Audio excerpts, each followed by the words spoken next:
Hi, this is Chris Hoy. Thank you for joining me on Create with Chris. Today I will be showing you how to use the stencil to add perfect details for amazing results. You don't need talent to look great. Be sure to watch to the end because you won't believe how simple it is to achieve impressive and dramatic touches.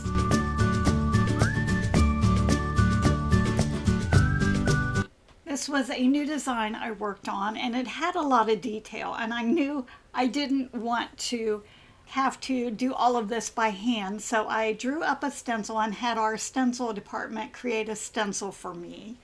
I'm using my Spectacular stencil brushes. They're a soft bristle stencil brush. If you've not used these, they will make stenciling amazing. The soft bristles will easily fill in the areas that you want to stencil. You can get a dry brush. You can also create a solid coverage just by stenciling or by swirling or by pouncing. I did the strawberry section word with watermelon slice, and I'm doing the homemade with Kelly Green, and I'm using a swirling motion. Always, always, always load the brush and then wipe it on a paper towel to remove excess paint. That will ensure clean, crisp edges. Now I did let it dry and go back and add a second coat. Sometimes with stencils, I like to go in and fill in the bridges, and that makes it look more hand painted. In my mind, this hanging sign was hand lettered, and I wanted it to look like that more so than a stencil. So I just simply went in, connected all those little bridges, and it looks more handmade. Now I did the face for the scale, and I cut a piece, printed a piece and cut it out because I wanted it just that size. I had the stencil department create the numbers in the hand. I'm stenciling those with a dry brush of lamp black. Every color I stencil is going to take 2 coats, so I create or apply 1 layer of paint and then go back after it's dry and do the second application. You can see how perfectly it works out.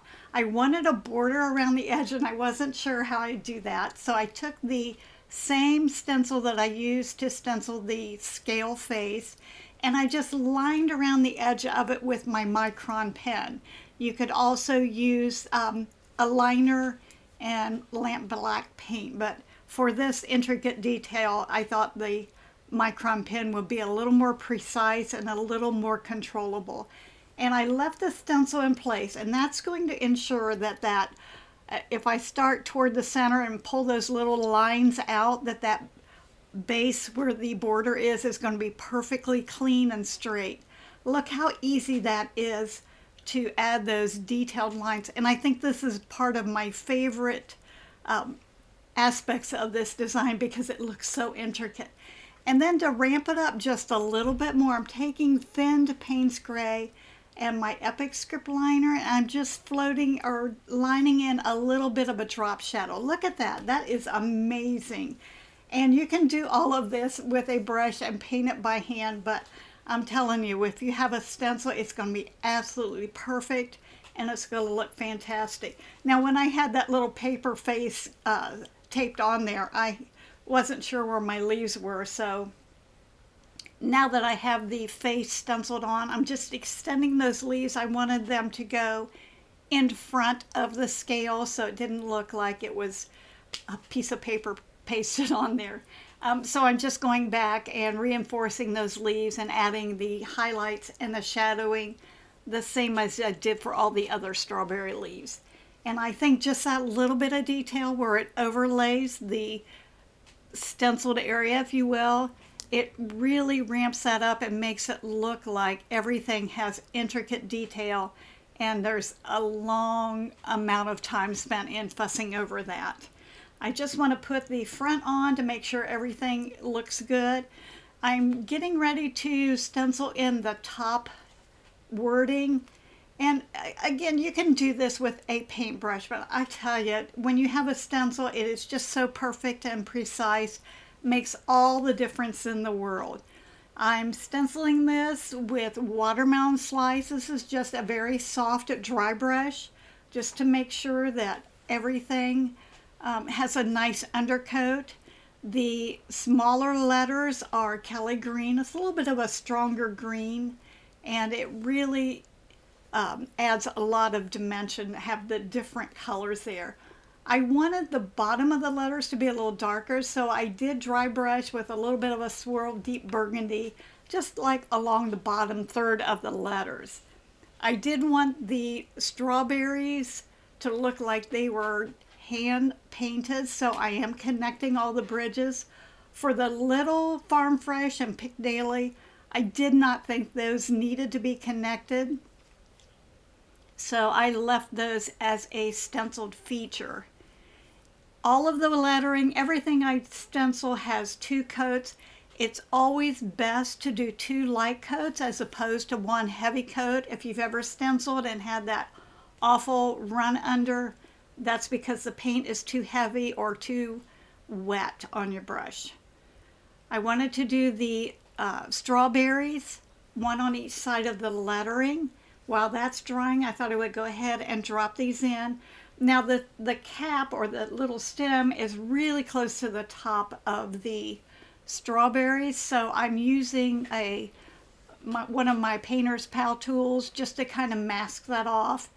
You can use painter's tape to mask that off, but I like, and I'll tell you a little bit later on why I really like using the painter's tools. They have curved edges, all different edges. It's just so easy to find one that will fit any curve. It's a great way to drop in a mask. You can go ahead and stick it down with a little bit of painter's tape, but for this small of an area, I just held it with my fingers, and it provides that perfect edge. Now, if I did get red paint up in the stem area, I could paint over it, but it's a lot of work to cover up those darker colors if they happen to overlap. So try to avoid future work by being careful about what is currently being, how it is currently being stenciled. I just floated a little bit of deep burgundy along the bottom and the right side, and I'm letting this be just a little bit of a looser float. I kind of like the look of a hand-painted sign, so I didn't want it to be too perfect. This is not a realistic strawberry, so I wasn't real fussy about making sure that it was shaded just perfectly. Now I want to paint the toppers, so I'm grabbing another one of my painter's tools and I'm covering up the strawberry I just stenciled so that I don't get any of that green into the red area. Again, I can mask it off, but boy, with that curved edge, it's really hard to get a straight piece of tape kind of in those areas. This stencil, the top of the strawberry is really close to the strawberry. This was my prototype stencil, so for the final stencil, they'll be separated a little bit more. It won't be quite as difficult. Now, I wanted these strawberries to be mirror images, so I stenciled the left side and then I flipped my stencil over to stencil the right side. And that way, it's not a big deal, but that way they are mirror images and it just looks a little bit more even and precise. I am dropping in celery shoot seeds. I'm using my Epic script liner. I don't want rows. They're kind of staggered, almost like a layer of bricks every other one, so they're not all in a row. I'm not real particular.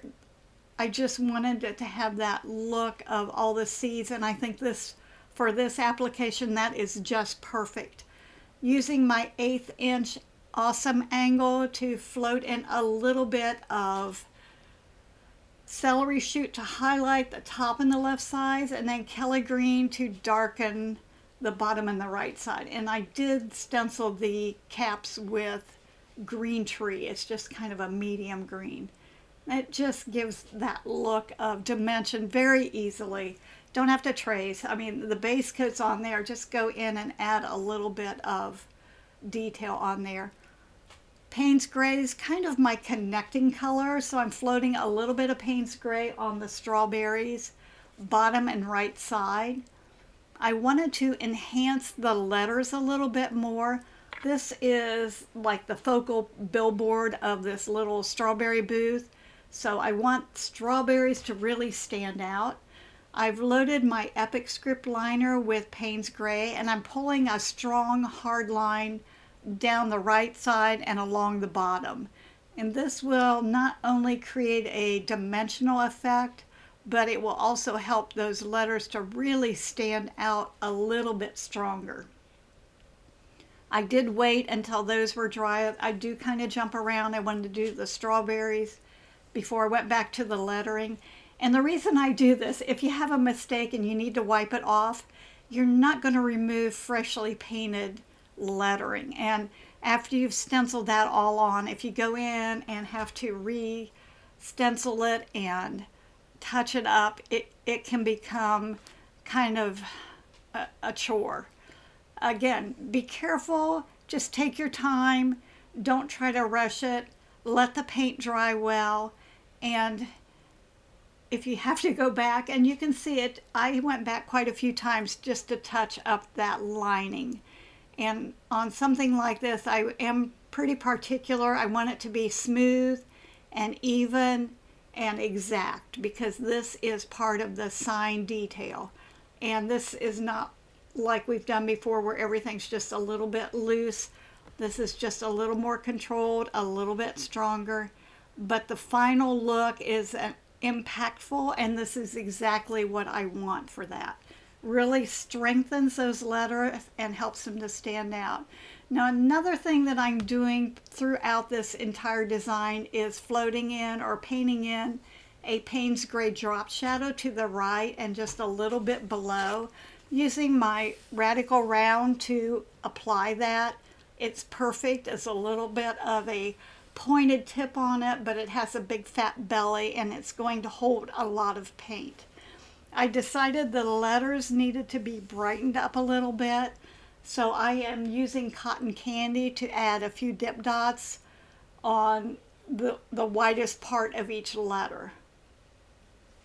And that really brightens it up, creates a little bit of whimsy, and makes it look a little more detailed and impressive. So by the time I get finished with these letters, there's no way it looks like they were just stenciled on because of all the details added to it. To hand paint this would take quite a while. I know I'm not great at painting lettering, so I know it wouldn't look nearly as good. Now, I did paint these little banner signs, and this is what I was talking about before. I wanted to go in and mask off the top of those strawberries to keep the red paint from going into the topper. The problem I found out after I put the tape on, the stencils are translucent, so placement is really, really easy. But with that masking tape on there, oh my goodness, I had no clue where I was putting it on the banners, so that did not work. But I did find out if I put that little strawberry on there and I took my round from my painter's pal, I could stencil that strawberry. It covers everything up and protects any overpainting from the topper or any of the elements that are close to it on the stencil. It's just a great way to add little tiny detail without worrying about overpainting in another area. And you can see how quickly I've added those little tiny strawberries in. Now, just because these are little doesn't mean I don't add a lot of detail to them. But on the other hand, it's not fussy detail. Now, I need to do those little toppers. And I do clean my stencil in between each one. If I'm doing a repetitive design, I want to make sure it stays clean. There's a couple reasons. And see how that tucks in there for masking purposes. But if I clean the stencil every time, not only can I see for placement very easily, but also if the paint builds up on the stencil, it can get a little bit glumpy on the edges and you lose that clean, crisp edge, especially with little teeny tiny details. Keeping that stencil clean is imperative if you want it to look clean, crisp, and precise. For these little strawberries, they don't have to be perfect, but if I can keep it clean and crisp and really nice looking, it adds so much. When I go in to add my shading and highlighting, that's when I can add individualism to each strawberry. I try to keep the angle on the strawberries kind of at, kind of facing the same angles. So if you're looking at each flag, they kind of tilt to the right just a little bit. I tried them straight up and down. For this type of little pennant or banner flag, they just looked a little bit cuter too, as with a little bit of an angle on them. That dresses it up really nice. And for all of these, I'm using my Spectacular stencil brushes. If you haven't tried them yet, I think you would absolutely love them. They have changed my whole perspective of stenciling. I'm using my 1/8 inch Awesome angle to shade deep burgundy along the bottom and the left side. And keep in mind the way the strawberries are facing. Tuck a little bit under the caps. The light is from the top left, so keep that in mind. Not a big deal, but every little bit adds up, and it just helps it to lay better. I'm adding that little drop shadow, and I know this is a little printed flag. It probably wouldn't have a drop shadow, but just that little bit really dresses it up a tiny bit as well. And I put a little bit of that Payne's Gray on the strawberry as well. Just going in with my Epic script liner, quickly adding some celery shoot highlights. I didn't want to be quite as detailed floating and shading on this little teeny tiny strawberry. I think it looked much better just having a stronger line of color to highlight as opposed to trying to float that all in. It's just not enough area to create a strong float and shading and highlighting. Using my Epic script liner and celery shoot, drop in those seeds. I wanted to use a yellow for the seeds, but boy, it did not work with this design. Celery shoot is almost a yellow green. It's just a really bright color. And I just drop those in. I'm staggering like a pile of, a stack of bricks, but I'm not being real meticulous about lining them up, just so. I think they look adorable. But I thought they needed to be brightened up. I wanted it to be a little more fun. And I think dip dots always create whimsy and just make everything a little bit brighter and lighter. And you can tell just adding those dip dots on that first flag, what a difference that made. And I'm using Snow White and my stylus. I'm getting several dip dots out of my stylus before I reload.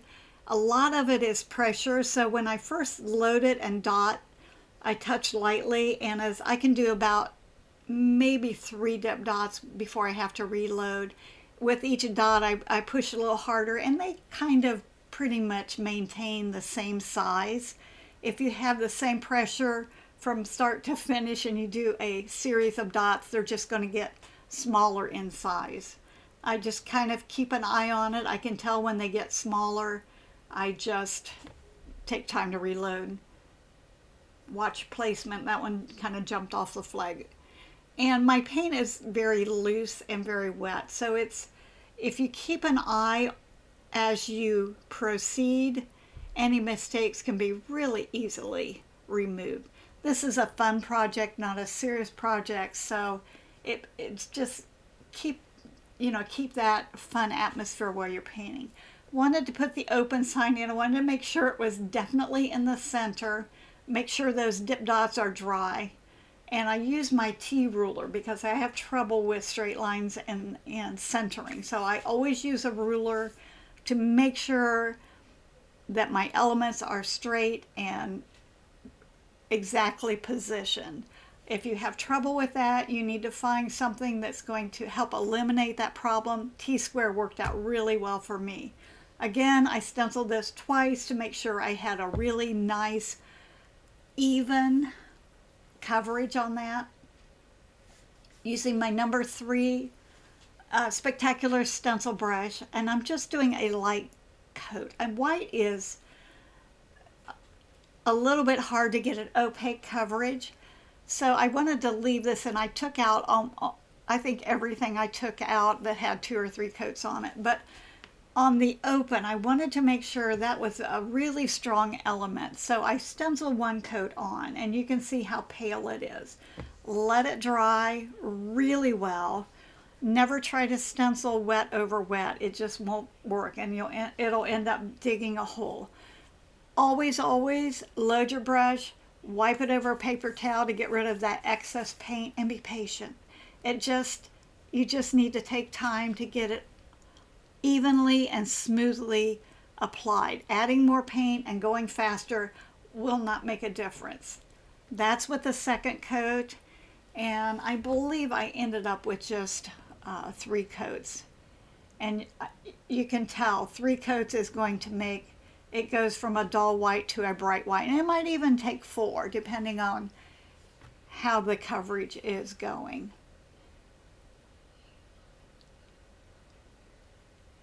If you like my videos, be sure to give me a thumbs up and subscribe to my channel.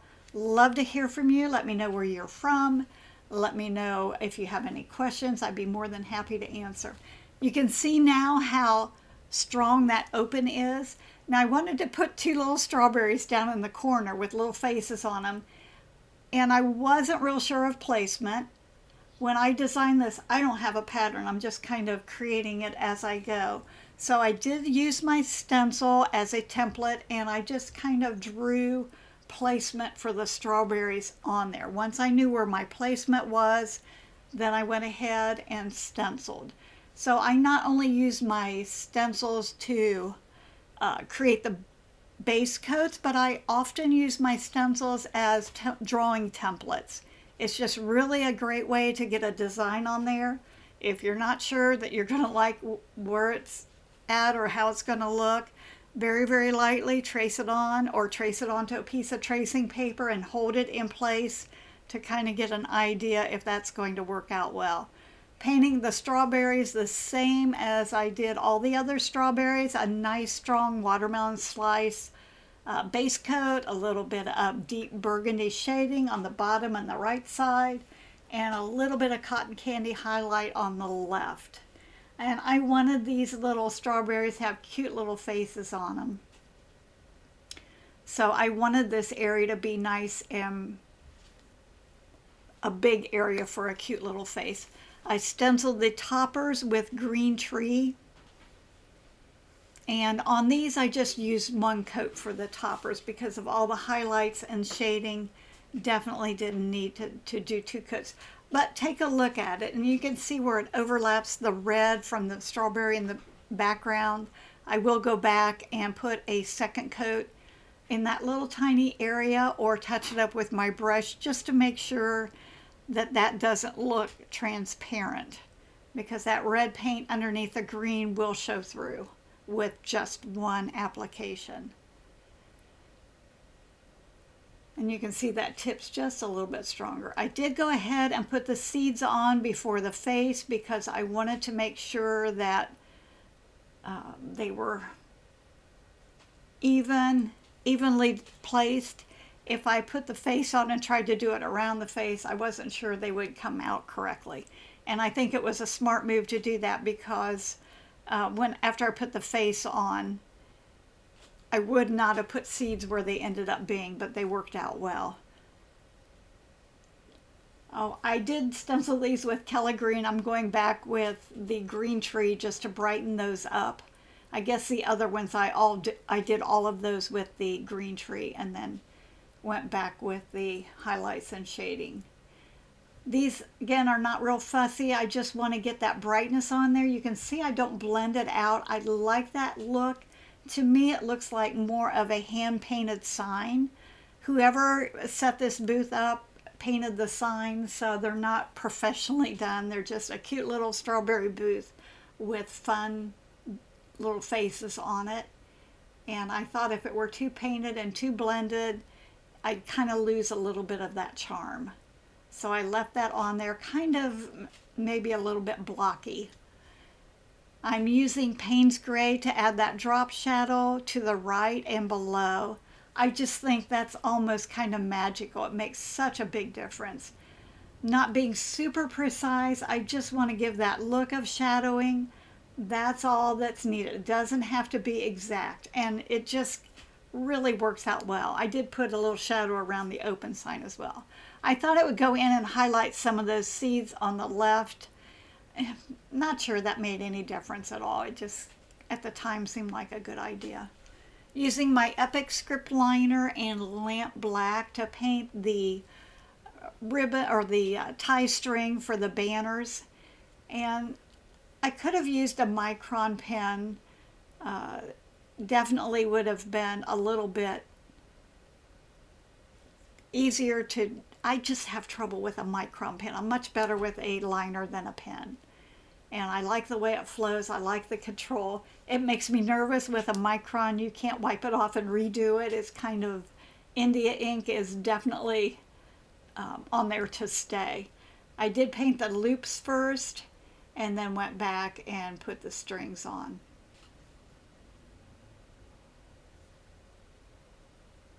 And tied it around the pole. Just a little fun elements make it a little more whimsical. And I use my paint eraser if there's anywhere that I want to erase even dried paint. I use that with a little bit of water, lift it right off. Adding that drop shadow below the little rings makes that banner stand out. I do use my painter's pal for the eyes, and I just stencil those on. If needed, trace around, use a template to trace because it's a great way for placement. That way you know exactly where they're going to be. Using my Epic script liner and lamp black to line the mouth on there. I thought it'd be fun. This little guy in front had his open. He's really having a good time. Picking out the size of the pupil I want to fit right inside of the eye, and I'm just using the lamp black. These are little cartoon characters, and I'm just keeping it very simple as far as my color palette. And you can see the white on those seeds behind the eyes. I wasn't real fond of how that kind of ran into the eyes, so if you get the pattern, it doesn't have white on the seeds because that was a change of mind. But I'll show you what I do to fix that. And I wanted a black line around the eyes, so I went next sized up on my template. The next size bigger than what I stenciled, and I used my micron pen just to outline the eyes, and it just creates a perfect outline. You won't have to stress about painting them. They're going to be a great size. Just a real simple way to add that in. The width of the micron will fill that in very nicely. While I had it in my hand, I went ahead and dropped in the eyebrows and strengthen the mouth just a little bit. I did use the template to dry brush the cheeks with a little bit of cotton candy. Those seeds kind of bothered me because they were so strong around the eyes and a little bit distracting. So I'm taking a little bit of deep burgundy to shade around the eyes and the mouth and the cheeks, and that really kind of tones those seeds down and really makes the eyes stand out. Adding a dip dot of Snow White and a little bit of highlight the bottom right corner of the eyes. Highlight the cheeks. Paint a little cotton candy tongue in there. And fill in around the tongue with lamp black. This is probably the most fussing I've done with the whole signage on this. Highlighted the top of the cheeks. I thought they needed to be just a little bit more pronounced, and I believe I went in with a little bit of watermelon slice to darken the bottom edges up as well. The last part in the sign is the lettering, ripe, juicy, and sweet. Using my number 4 Spectacular stencil, dry brushing this very lightly. It's a really tiny letter, so I want to make sure that I don't get any issues with it running underneath the stencil. Then I'm going back with my second coat, and you can see how much darker that becomes. And I do like the way this looks. I did not go back and connect the letters, but I wanted to do a little bit of a drop shadow below and to the right of each of the letters. And this is with Thin Payne's Gray and my number 2 Radical Round. I think little details like this are what is most impressive. The fact that the letters are absolutely perfect, adding that little bit of dimension with the drop shadow just really makes it stand out. Now you can see this is getting a little bit darker. With a dark shadow, they need to be evenly saturated. So I'm just going back to deepen up some of those drop shadows that are a little bit lighter. It's always better to have less than to have to go back and try to lift some of that off. Using Aleene's tacky glue to glue this together. Want to make sure that it has enough to keep it from coming apart. This is such a great size for a door. You could put it in a wreath or use it as a wall hanging. I love how this turned out. I love all the intricate details, and it really did not take all that much time.